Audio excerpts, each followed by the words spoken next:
My little friends, Mrs. Claus and I would like to thank you this year for another successful Christmas. Every year, because of you guys, Christmas is always a great success for us, and we appreciate you very much. Now, I know we've been doing this for 100 years, but even though we've been doing it for so long, I always like to give my annual pep talk, just to get us fired up for the upcoming Christmas. And this year I have just a couple things I'd like to talk to you about. The first thing I'd like to talk about is there's so much to do in so little time. Every year I notice we've been cutting it a little bit closer.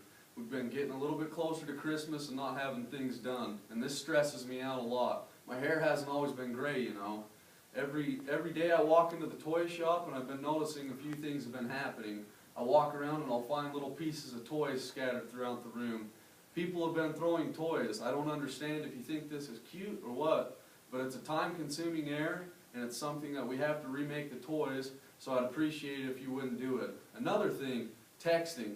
Way too much cell phone usage is going on during work hours in the workshop. Way too much Facebook. We need to cut those things down. I know you like to have fun, but we need to have a little less fun inside the workshop and a little more fun outside.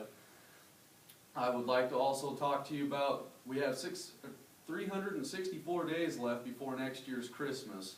That means that we need to get started right away. Last year, we ended on December 23rd with all the toys and everything. We have toys to be made and reindeer to be taken care of. Let's work hard.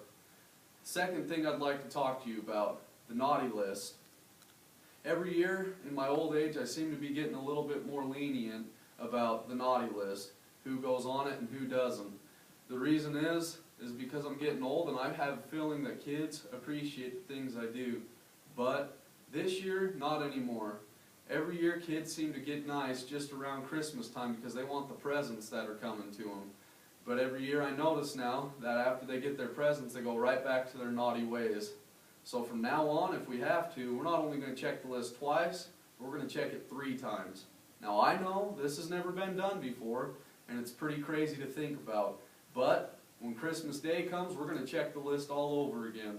I'm tired of putting presents underneath the trees at night and having kids sneak up behind me trying to catch me doing it. You know, the rule has always been children are supposed to be in bed when I come so they can get their presents. And I've been lenient, allowing them to stay awake. But as many cookies as I consume in one night, getting scared while I'm putting presents under the tree, I'm a heart attack waiting to happen. Now, I've talked about these things. I just want each of you to know that we do love you very much, and if it weren't for you, Christmas would be no more. Remember, our #1 goal is always to put smiles on the children's faces around the world, and the day that doesn't happen, we won't celebrate Christmas. So I thank you, and Mrs. Claus thanks you, and we're very appreciative for all you do. We love you, and let's get to work and have another successful Christmas.